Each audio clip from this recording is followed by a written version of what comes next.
ఇలా అన్ని వర్గాల ప్రజలను కూడా వెన్నుపోటు పొడిచిన వీళ్ళు మహానాడుని వెన్నుపోటు నాడు అని పెట్టుకుంటే బాగుంటుంది. దీనికంట వీళ్ళు శ్రీశక్తి అనే ఒక థీమ్ అంట. అది విని ప్రజలు నవ్వుకుంటూ ఉన్నారు. ఎందుకంటే ఈరోజు మహిళల్ని నెట్ట నిలువుగా మోసం చేశారు ఈ కూటమి పాలనలో. ఇలాంటి మహానాడులోనే ఆ రోజు ఆడబిడ్డ నిధి ఇస్తామని చెప్పి ఇప్పుడు వీళ్ళ అధికారంలోకి వచ్చి 2 ఏళ్ళైనా ఆడబిడ్డ నిధి ఊసే ఎత్తలేదు. అలాగే గతంలో జగన్మోహన్ రెడ్డి గారు ఆసరా ఇచ్చేవారు, చేయూత ఇచ్చేవారు, అలాగే ఈబీసీ నేస్తం, కాపు నేస్తం, ఇలా ఎన్నో పథకాలు మహిళలను ఆర్థికంగా ఉన్నత స్థానంలో కూర్చోబెట్టడానికి ఆ రోజు జగనన్న కృషి చేసి వాళ్ళకి ఇవ్వడం జరిగింది. అలాగే 32 లక్షలు ఇళ్ల పట్టాలు ఇచ్చారు, 22 లక్షలు ఇల్లు ఇవ్వడం జరిగింది. ఈరోజు జగనన్న ప్రవేశపెట్టిన ప్రతి పథకాన్ని కూడా ఈ కూటమి అధికారంలోకి వచ్చాక తొలగించిన పరిస్థితి మనం చూస్తూ ఉన్నాము.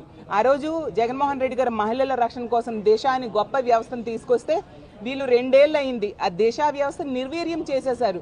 ఏం కేంద్రంతో కూడా వీళ్ళు పొత్తులో ఉన్నారు కదా, ఈ దిశా చట్టం కేంద్రం దగ్గర పెండింగ్లో ఉంది, వాళ్ళతో మాట్లాడి ఆ దిశా చట్టాన్ని అమలు చేయొచ్చు కదా. ఈరోజు దిశ పోలీస్ స్టేషన్ సరిగ్గా పనిచేయట్లేదు, ముఖ్యంగా దిశ యాప్ లేని పరిస్థితిని వీళ్ళు కల్పించారు. యాక్చువల్గా చెప్పాలంటే ఈరోజు కూటమి ప్రభుత్వం అధికారంలోకి వచ్చాక రోజుకి 5 మంది మహిళల మీద అఘాయిత్యాలు అంటే హత్యలు కానీ అత్యాచారాలు కానీ జరుగుతూ ఉన్నాయి. రోజుకి 60-70 మంది మహిళల మీద అఘాయిత్యాలు, దాడులు జరుగుతూ ఉండే పరిస్థితి మనం చూస్తూ ఉన్నాము. లా అండ్ ఆర్డర్ గాలికి వదిలేశారు. పోలీసులను ఎంతసేపు కూడా రెడ్ బుక్ రాజ్యాంగం అమలుకి మాత్రమే వాడుతున్నారు తప్ప ఎక్కడ అంబేద్కర్ రాజ్యాంగం అమలు కోసం వాడని పరిస్థితి మనం చూస్తూ ఉన్నాం. ప్రజల రక్షణ, మహిళల రక్షణ గాలికి వదిలేసిన పరిస్థితి మనం చూస్తూ ఉన్నాం.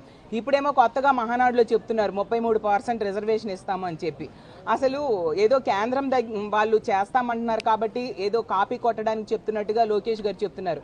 నిజంగా మీకు చిత్తశుద్ధి అనేది ఉంటే లోకేష్ గారికి దాన్ని చట్టబద్ధత తీసుకురండి. ముందుగా ఇప్పుడు లోకల్ బాడీస్ వస్తున్నాయి. గతంలో జగన్మోహన్ రెడ్డి గారు 50% పైగా లోకల్ బాడీస్లో మహిళలకు అవకాశం ఇచ్చారు కదా, మరి ముందు అది అమలు చేయండి. ఇప్పుడున్న మీ మంత్రుల్లో ఇవ్వండి, 33% ఇస్తారా, 50% ఇస్తారా? జగన్మోహన్ రెడ్డి గారు ఆ రోజు మహిళల కోసం 50% నామినేటెడ్ పదవుల్లో, నామినేటెడ్ వర్క్స్లో మహిళలకి అవకాశాలు ఇస్తానని చట్టం చేసి అమలు చేశారు. ముందు అది మీరు నామినేటెడ్ పదవుల్లో, నామినేటెడ్ వర్క్స్లో మహిళలకు అవకాశం ఇచ్చి మీ చిత్తశుద్ధిని నిరూపించుకోండి.